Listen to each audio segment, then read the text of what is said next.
오늘은 7월 14일 고린도후서 4장 13절부터 18절입니다. 13절과 14절을 읽습니다. 기록된 바 내가 믿었으므로 말하였다 한 것 같이 우리가 같은 믿음의 마음을 가졌으니 우리도 믿었으므로 또한 말하노라. 주 예수를 다시 살리신 이가 예수와 함께 우리도 다시 살리사 너희와 함께 그 앞에 서게 하실 줄을 아노라. 바울은 13절을 보면 기록된 바 이렇게 말하고 있는데요. 시편 말씀을 인용합니다. 시편 말씀에 내가 믿었으므로 말하였다 이렇게 표현되는 게 있어요. 그게 무슨 말이냐면 그 시편의 기자가 죽을 위기에서 하나님께서 건지실 것을 믿었어요. 그러니까 그것을 기록한 대로 바울이 인용을 하면서 뭐라고 합니까? 나도 또한 그 사람처럼 믿음의 마음을 가졌다. 그리고 우리도 믿었다 이렇게 말하고 있어요. 왜냐? 바울도 위기를 많이 넘겼거든요. 죽을 뻔한 게 한두 번이 아니에요.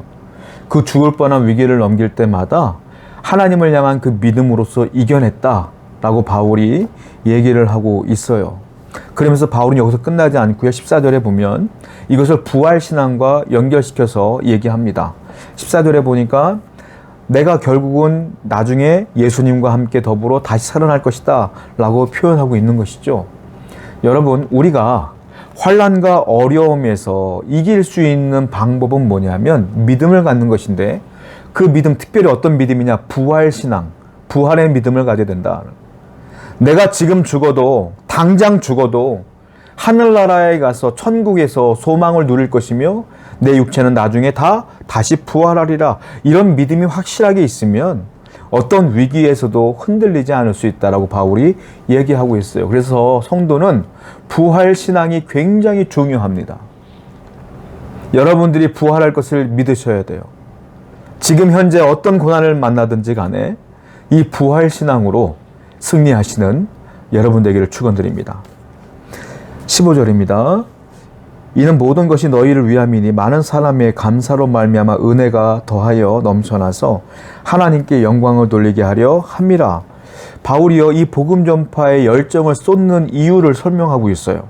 무엇입니까? 나는 하나님께 영광을 돌리게 하려 함이라. 이것이 목적이라는 거예요. 하나님의 영광을 돌리게 하려는 것이 그의 열정의 원인이라는 거예요. 왜냐? 내가 교회가 없는 것에 하나님의 복음을 증거했더니 교회가 세워져. 그리고 하나님을 알지 못하는 사람에게 복음을 전했더니 그들이 죄를 깨닫고 회개함으로 하나님의 사람이 되어가는 것을 볼 때에 너무 기쁘다 이거예요. 즉 하나님의 나라가 점점 확장되어지고 하나님의 영광이 점점 넓어지는 그 모습들이 나에게는 기쁨이 되더라.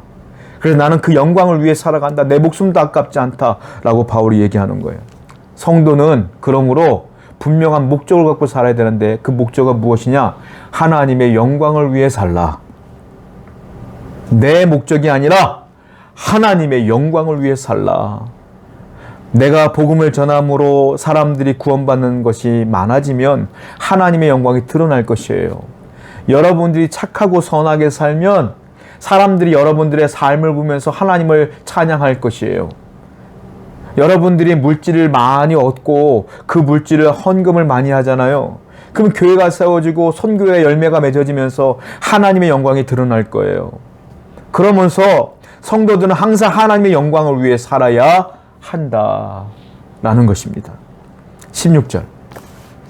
그러므로 우리가 낙심하지 아니하노니 우리의 겉사람은 낡아지나 우리의 속사람은 날로 새로워지도다.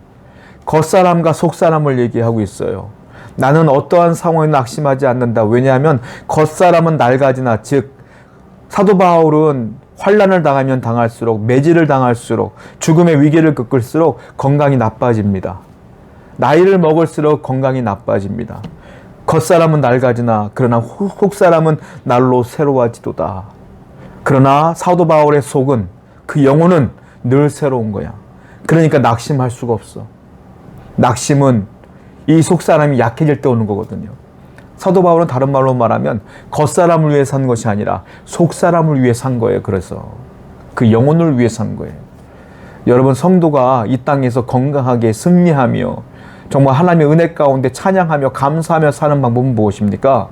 내 겉사람을 위해 사는 것이 아니라 내 속사람을 위해 살아야 감사가 넘치고 낙심치 아니하며 승리한다. 오늘도 하나님의 영광을 위해 하나님의 영광을 위해 사시고 내 속사람을 위해 사시는 여러분 되기를 축원드립니다. 17절이에요. 우리가 잠시 받는 환난에 경한 것이 지극히 크고 영원한 영광에 중한 것을 우리에게 이루게 함이니. 그리고 바울이 이 위기를 이길 수 있는 방법 중에 원인 중에 하나가 무엇이냐면 우리가 잠시 받는 환난에 경한 것이 자기가 받는 환난이 경하대요. 약하대. 아니에요. 사도 바울이 당한 환난은 저나 여러분들이 상상도 할 수 없는 환난을 당했어요. 성경을 통해서도 우리가 몇 번을 봤잖아요. 매질을 당하고 능욕을 당하고 죽을 위기에 당하고 사람들이 죽었는 줄 알고 내다 던져버렸거든요. 죽은 거죠. 죽었는 줄 아는 게. 죽었으니까 버렸지. 그런데 하나님이 살려줬고 다시 일어나서 또 먼지 털고 또 복음 전거로 갔다가 또 매맞고. 그게 사도 바울이야. 근데 사도 바울이 뭐라고 말했어요? 내가 당한 환난은 경한 것이다. 이게요. 한마디로 말하면 이게 절대평가가 아니야. 상대평가야. 그러니까 이 환난 자체는 엄청난 환난이지만 사도 바울은 뒤에 뭐하고 비교를 하냐면 지극히 크고 영원한 영광에 중한 것을 우리에게 이루게 합니다. 나타날 영광, 하나님이 주실 영광과 비교했을 때는 내가 당한 이 환난은 아무것도 아니야 이 말이에요. 그러니까 나는 이 환난을 당해도 복음을 전한다. 하나님의 영광을 바라보니까.